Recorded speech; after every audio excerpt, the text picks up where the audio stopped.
मुसळधार पावसामुळे पुण्यातल्या अनेक शाळांना सुट्टी देण्यात आली आहे। स्थानिक शाळेनं निर्णय घेऊन मुलांना सुट्टी दिली आहे। मुसळधार पावसामुळे अनेक ठिकाणी झाडे कोसळली आहेत, रस्त्यावर मोठ्या प्रमाणात पाणी साचलंय आणि त्यामुळेच शाळांना आता सुट्टी जाहीर करण्यात आली आहे।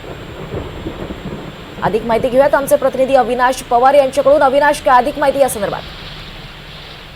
दीपाली, जवळजवळ काल रात्रीपासून हा मुसळधार असा पाऊस पडतोय। खरं तर पुणे वेधशाळेने याविषयीचा अंदाज व्यक्त केला होता की 2 ते 3 दिवस साधारणतः हा मुसळधार पाऊस पडण्याची शक्यता आहे। या पार्श्वभूमीवर आता शाळांना सुट्ट्या देखील जाहीर करण्यात आलेल्या आहेत आणि ज्या पद्धतीने आपण पाहतो आहोत की पुण्यामध्ये या रात्रभर पडत असलेल्या पावसामुळे ठिकठिकाणी पाणी साठलेलं आहे, विजेची समस्या देखील निर्माण झालेली आहे, अनेक भागामध्ये वीज देखील नाहीये। अशा सगळ्या परिस्थितीमध्ये आज सकाळपासून नागरिकांना अनेक समस्यांना सामोरं जावं लागत आहे। कारण आता सकाळी जी कामासाठी लोक बाहेर पडलेली आहेत त्यांना ट्रॅफिकची समस्या भेडसावते आहे।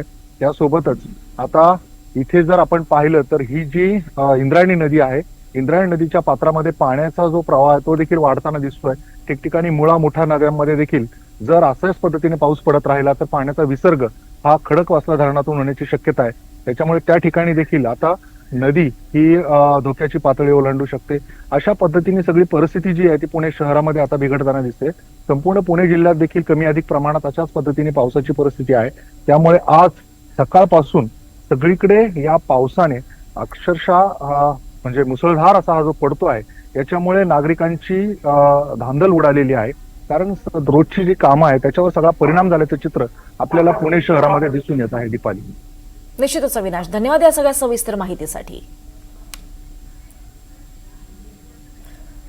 तर मुसळधार असा पाऊस राज्यभरात कोसळतोय। पुण्यात सुद्धा रात्रभर मुसळधार पाऊस झालेला आहे आणि त्यामुळेच खबरदारीचा उपाय म्हणून शाळांना सुट्टी जाहीर करण्यात आली आहे।